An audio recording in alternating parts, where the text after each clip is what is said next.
What is a molecule? A molecule is a group of two or more atoms which are chemically bonded to each other.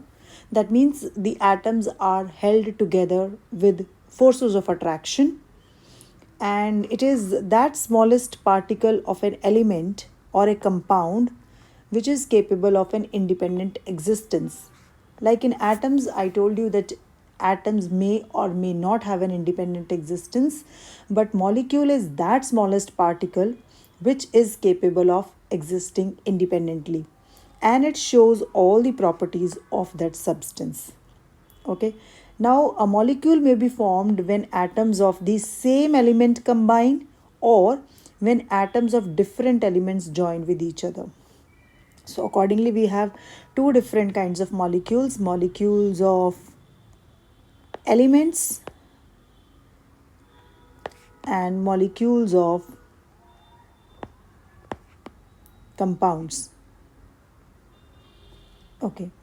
So, what are molecules of elements? These are those molecules which are constituted when atoms of the same element combine. Okay, like for example, if we have H2, Cl2, N2, O3, then we have P4, S8. These are all the examples of molecules of elements. Why? For example, let's take O3. In O3, you can see that this is the molecule of ozone gas. Here in this molecule, three atoms of oxygen, the same element oxygen, they combine to form this molecule. In P4, this is the molecule of phosphorus. In phosphorus molecule, four atoms of phosphorus, the same element phosphorus, they combine to form this molecule. Here in sulfur molecule, which is S8, so all the atoms of the same element sulfur, they combine to form this sulfur molecule. So they are all molecules of elements. Now, there are certain elements like argon, helium, krypton, xenon, radon, which are called inert gases or noble gases. Inert gases or noble gases. In their molecules, there is just one atom present. So the molecules are made up of only one atom of that element. Okay.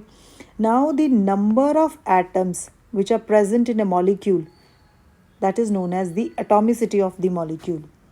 So this definition is important, that the number of atoms constituting a molecule is known as its atomicity.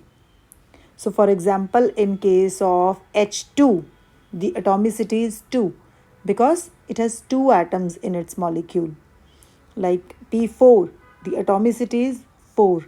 In sulfur molecule S8, the atomicity is of this molecule is the atomicity of S8 is 8. Why? Because 8 atoms constitute this molecule. Okay, now depending upon the atomicity, we have classified these molecules as monoatomic, diatomic, triatomic, tetraatomic, and polyatomic. Okay, monoatomic means those molecules which are made up of only one atom, and these are all inert gases, noble gases like argon, helium, krypton, xenon, etc. In case of diatomic, dia means 2, atomic means atoms. Okay, so we have this classification is on the basis of atomicity. So when a molecule is made up of two atoms, that molecule is called diatomic molecule. For example, O2, H2, then we have N2, Cl2. Okay, in triatomic molecule of element, we can give the example of molecule of element, we can give the example of O3. Tetra means 4, so phosphorus molecule is P4, having 4 atoms. Polyatomic means more than 4 atoms if that molecule has, like for example in S8, there are 8 atoms of sulfur. Okay, so these are molecules of elements. Now let's talk about molecules of compounds. Okay, if a molecule is formed when atoms of different elements join together.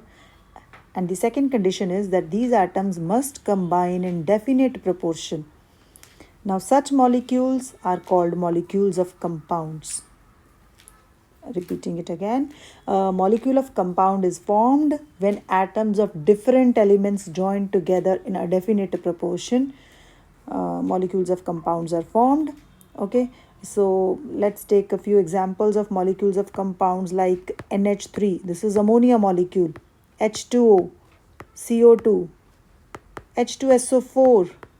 Okay, see, in ammonia molecule you can see that there is one atom of nitrogen element and three atoms of hydrogen element. So different elements like nitrogen and hydrogen are there, and their atoms combine with each other in a definite ratio. In case of ammonia, that ratio is 14:3 by mass to form ammonia molecule. So this is a molecule of compound. So for other cases also. So here are few examples of molecules of some compounds. Like in water, the combining elements are hydrogen and oxygen, and the fixed ratio in which these two elements combine to form a molecule of water is 1:8. In ammonia, the combining elements are nitrogen and hydrogen, and the ratio in which they combine with each other, these elements, is 14:3. In carbon dioxide, carbon and oxygen combine in the ratio of 3:8 by mass to form CO2 molecule.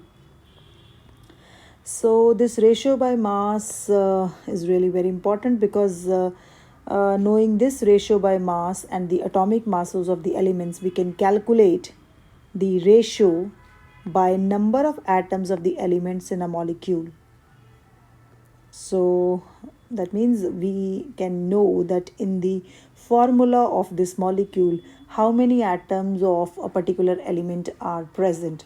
So we kind of calculate the ratio of the number of atoms of the different elements which constitute that molecule. So how to do that? For example, let's do it for water. So in water, we know that water is made up of two elements, hydrogen and oxygen.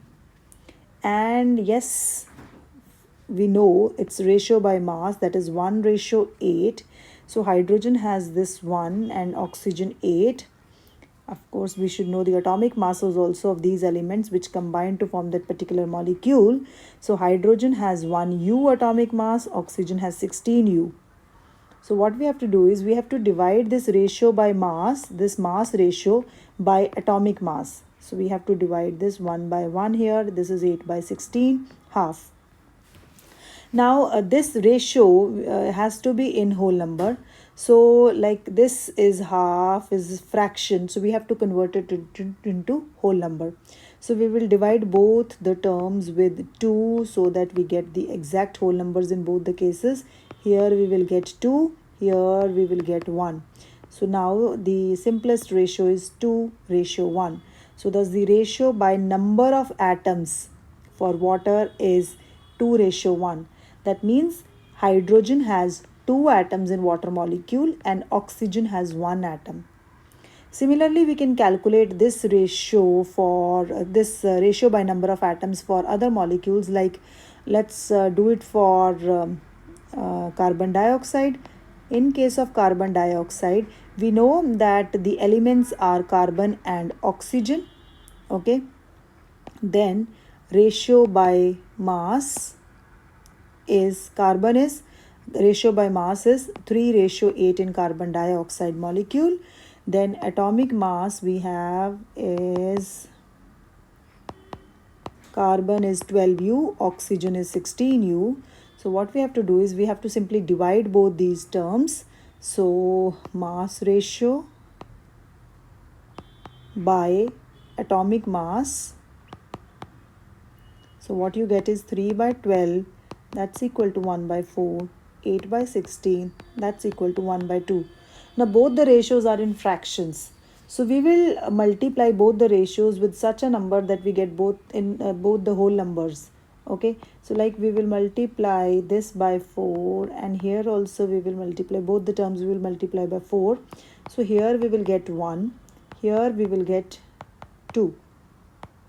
Okay, this is the simplest ratio in whole number which we have achieved for carbon and oxygen in carbon dioxide, simplest ratio.